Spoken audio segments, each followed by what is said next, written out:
இன்றே டவுன்லோட் செய்து உங்கள் ஃபேவரட் ஷோக்களை என்ஜாய் பண்ணுங்க. உனக்கு கொஞ்சமாவது அறிவு இருக்கா? உன் ஃப்ரெண்டு கிட்ட போன்ல பேசுறதா இருந்தா ரூம்ல வச்சு பேசியிருந்திருக்கணும். இல்ல இந்த வீட்டை விட்டு வெளியே எங்கேயாச்சும் போய் நின்னு பேசிருக்க வேண்டியதானே?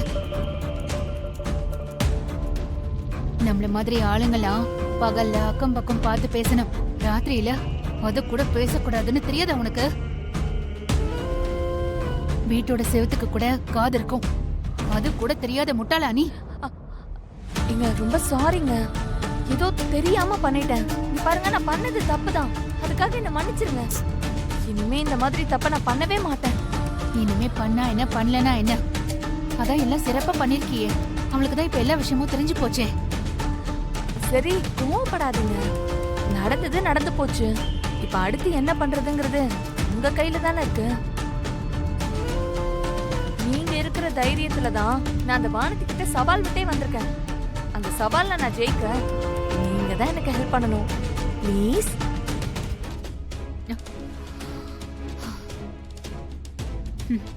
சரி விடு, நீ ஒன்னும் கவலைப்படாத. உனக்கு ஏதாவது ஒரு ஹெல்ப் பண்றேன். உனக்கு ஹெல்ப் பண்ண தானே நான் இருக்கேன். அந்த வானதிய இந்த வீட்டை விட்டு துரத்தணும், அவ்வளவுதானே? சரி, துரத்திடலாம். ரொம்ப ரொம்ப தேங்க்ஸுங்க. அதெல்லாம் இருக்கட்டும், பார்த்து ஜாக்கிரதையா இரு, சரியா? சரி. வானதி, உனக்கு எவ்வளவு கொழுப்பு இருந்தா என்கிட்டயே சவால் விடுவேன். உன்னை இன்னும் 2 மாசத்துல இந்த வீட்டை விட்டும் அருளை விட்டும் நிரந்தரமா துரத்துறண்டி. அவரை கூட சேர்ந்து வாழ்றதுக்கு என்ன பண்றதுன்னு யோசிச்சுட்டு இருக்கேன். ஆனா அவர் என்னை விட்டு எப்படி பிரிஞ்சு போறதுன்றத பத்தி எப்பவும் யோசிச்சுட்டே இருக்காரு. எனக்கு என்ன பண்றதுன்னே தெரியல. நான் அருள் மாமா கூட எப்படியாவது சேர்ந்து வாழணும். அதுக்கு நீங்க 2 பேரும் தான் எனக்கு உதவி பண்ணணும். சரி, முதல்ல அழுகிறத நிறுத்து. நானும் கரிகாலனும் இருக்கிற வரைக்கும் உங்க 2 பேரையும் பிரிய விட மாட்டோம். கண்டிப்பா உங்க 2 பேரையும் சேர்த்து வைப்போம். அதனால நீ தேவையில்லாம கவலைப்பட்டு அழுதுகிட்டு இருக்காத. ஆமா வானதி, கூடி சீக்கிரமே அவர்களுக்கு உன்னை புரிய வச்சு அவனை அவன் கூட சேர்ந்து வாழ வைப்போம். இவங்களை நம்பு. நீ பயப்படுற மாதிரி எல்லாம் அவன் அவ்வளவு சீக்கிரம் உன்னை விட்டு பிரிஞ்செல்லாம் போயிடவே முடியாது. அப்படிலாம் நாங்க விட்டுற மாட்டோம். இவ்ளோ சொல்றோம், அப்போ நீ அழுகிறத நிறுத்த மாட்ற. அப்போ நாங்க சொல்றதுல உனக்கு நம்பிக்கை இல்லையா? அப்படி இல்ல, உங்க 2 பேரும் மேலயும் எனக்கு நம்பிக்கை இருக்கு. நம்பிக்கை இருக்குன்னா முதல்ல அழுகிறத நிறுத்து. ரொம்ப நேரமா இப்படி அழுதுகிட்டு இருந்தா உடம்பு என்னத்துக்கு ஆகும்? கண்ணத்தோட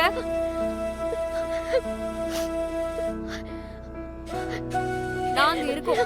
அருளோட உன்னை சேர்த்து வைக்க வேண்டியது எங்களோட பொறுப்பு. நீ எங்களை நம்பு. அழுது அழுது முகமெல்லாம் வீங்கி போயிருக்கு பாரு. நீ ஒரு ரூமுக்கு போய் தண்ணிய குடிச்சிட்டு ஃபேஸ் வாஷ் பண்ணு. அருள் விஷயத்துல என்ன பண்றதுங்கறத நாங்க பாத்துக்கிறோம். போ போன்னு சொல்றல.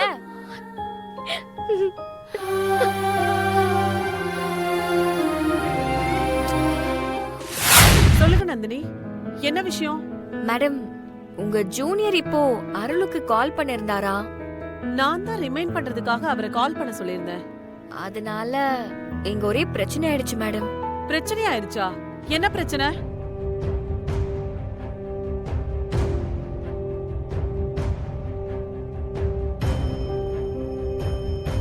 ஒரு ரிமைண்டிங் கால்னால இப்படி ஒரு பிரச்சனை ஆயிடுச்சா?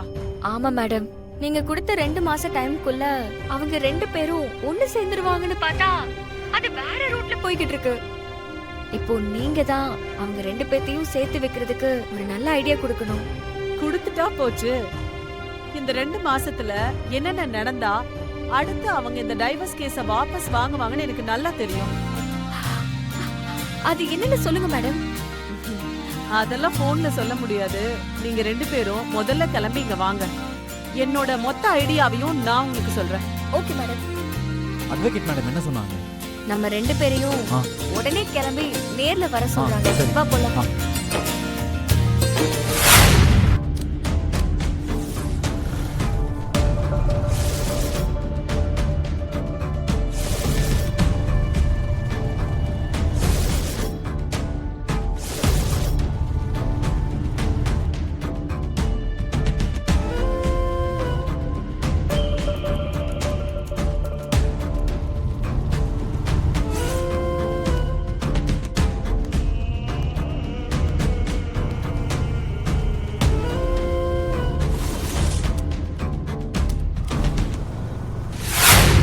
என்னடா கரிகாலம் கதையை முடிச்சிட்டியா? இல்லண்ணே. இல்லையா? ஏன்டா? அவன் இன்னுமா வரல? வந்துட்டானே. அப்புறம் என்ன அடிச்சு தூக்க வேண்டியதானே அவனை? அவனை அடிச்சு தூக்குறதை விட்டுப்புட்டு எனக்கு ஃபோன் பண்ணி பேசிக்கிட்டு இருக்க? இல்லண்ணே, பைக்ல அவன் மட்டும் வரலண்ணே, கூட அவனோட பொண்டாட்டியும் வந்திருக்கானே. பொண்டாட்டியும் வந்திருக்காளா? அதுக்கு தான் நான் உங்களுக்கு ஃபோன் பண்ணேனே. இப்போ நான் என்னண்ணே பண்ணணும்? 2 பேரையும் அடிச்சு தூக்கிறவா? டேய் டேய், அவசரப்பட்டு அப்படி எதுவும் பண்ணிடாத. எனக்கு அவன் மட்டும் தனியா சாகணும். இன்னைக்கு அவனுக்கு ஆயுசு கெட்டி போட்டிருக்கு. சரி, இன்னைக்கு ஒரு நாள் அவன் பொழைச்சு போறான், விட்டுரு. நீ கிளம்புடா, நாளைக்கு பார்த்துக்கலாம். சரிண்ணே. நம்மளோட 50வது கொலையை சிறப்பா பண்ணிடலான்னு பார்த்தா ச்சே, சொதப்பல ஆயிருச்சே.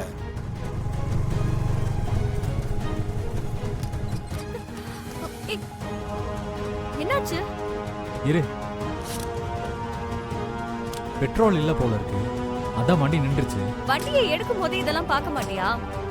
ஏய், வக்கீல் மேடம் உடனே வர சொன்னாங்கன்னு சொன்னேன்ல, அந்த அவசரத்துல நான் கவனிக்கவே இல்லை. சரி, இப்ப நம்ம சீக்கிரமா போகணுமே, ஏதாவது பண்ணு. உடனே ஏதாவது பண்ணணும்னா என்ன பண்றது? பெட்ரோல் பங்கு இங்க இருந்து ரொம்ப தூரம். இரு, ஏதாவது பண்ண முடியுமான்னு யோசிக்கிறேன்.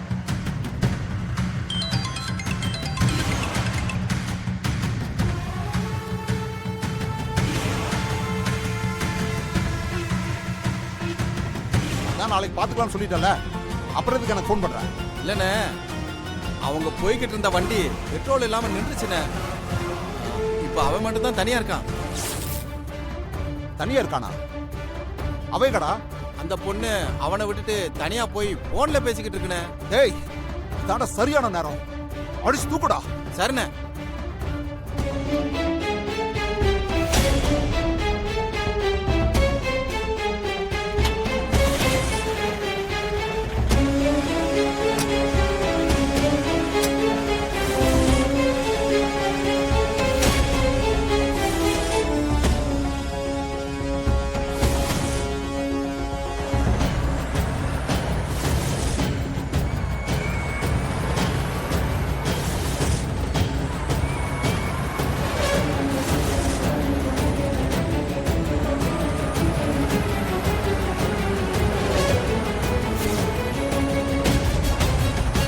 கரிகாலம்! கரிகாலம்! இந்த நேரத்துல என்ன பண்றதுன்னு தெரியல. கரிகாலம்!